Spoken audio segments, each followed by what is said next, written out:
So what up, world?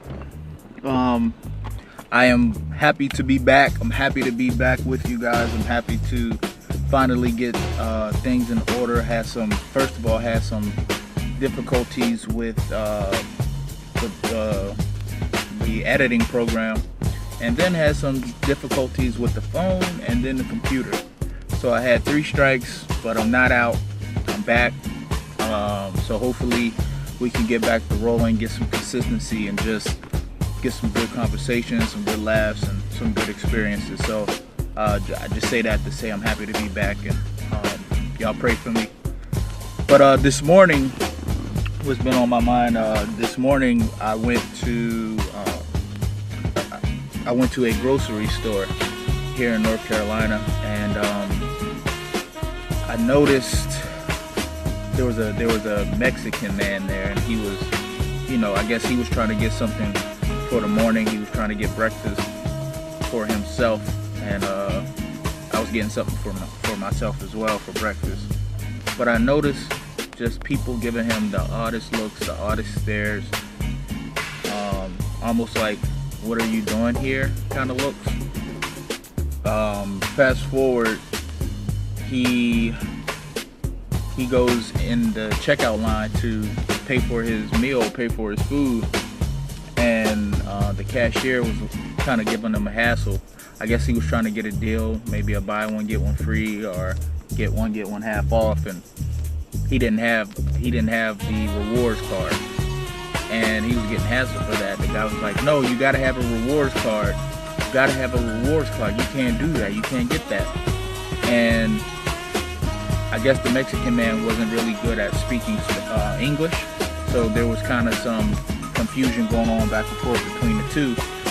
And in my head, I'm thinking, won't you just go ahead and give him the card? You do that with most people. You put the account in, or you say, "Don't worry, we'll use the store card," or you offer a normal customer, you would offer them the opportunity to sign up for a rewards card.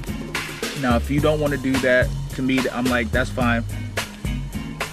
If you don't want to do that, that's cool. You don't want to use your card, you don't want to tell somebody that's cool.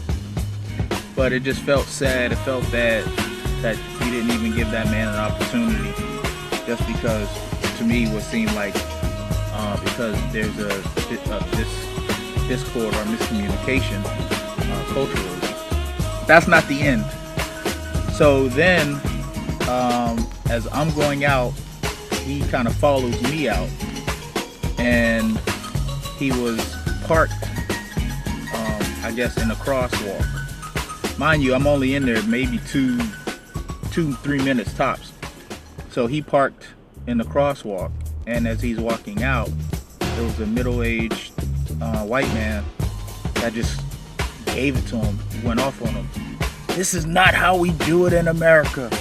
You need to get it together. If you're gonna be in this country, buddy, you gotta learn how to speak English, and you gotta do things right." Like, he's giving them the business.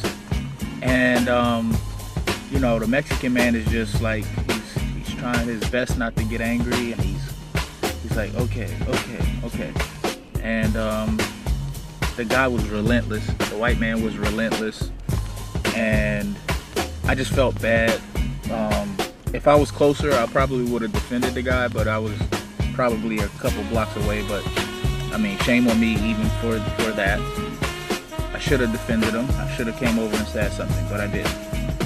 But even if you feel like that person's wrong, where's the honor, and where is the respect? And even if you're going to teach somebody a lesson, or you're going to teach them how things are done, why can't we do it in a way that is respectful?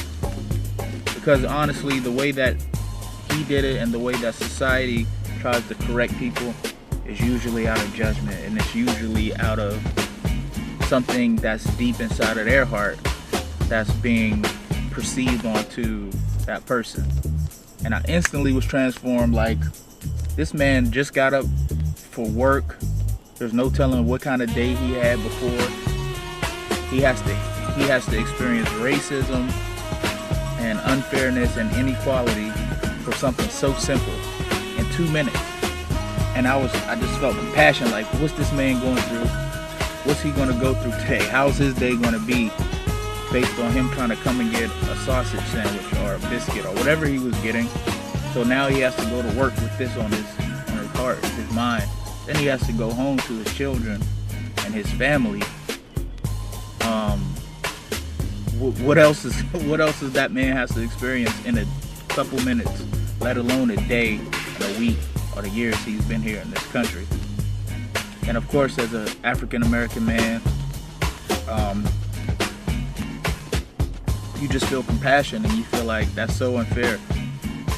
And even on both sides, it's one thing if you agree, yeah, you shouldn't be parking right here on the crosswalk, and you shouldn't be violating the law, and you shouldn't be doing these things, and this is how it works in America. That's all cool. But if you're going to do it, don't do it out of anger and hatred and perceiving these negative thoughts on people that you don't even know. You want to know something about African Americans, maybe you should hang out with us. Ask us questions. If you want to know something about a Mexican, we're falling. If I wanted to know something about a Mexican man, guess what? I would hang with him. I would talk to him. If I wanted to know how to fix a phone, I would fix a phone. But I guess I'll take the cue of my phone because it's falling down. Society falls down. We fall down when we refuse to hold people up. And if you are going to hold people accountable, if you are going to try to teach someone who's not used to doing the things that you're doing, teach them. Show them the right way and do it in a way that's gratifying and honoring. Racism is whack, and judgment is whack. Hatred is whack. And we have the full power, authority, and given right to change that in Jesus' name. All right, y'all. I'm sorry the phone messed me up, but I'm gonna enjoy my coffee and try to rest a little bit. Peace.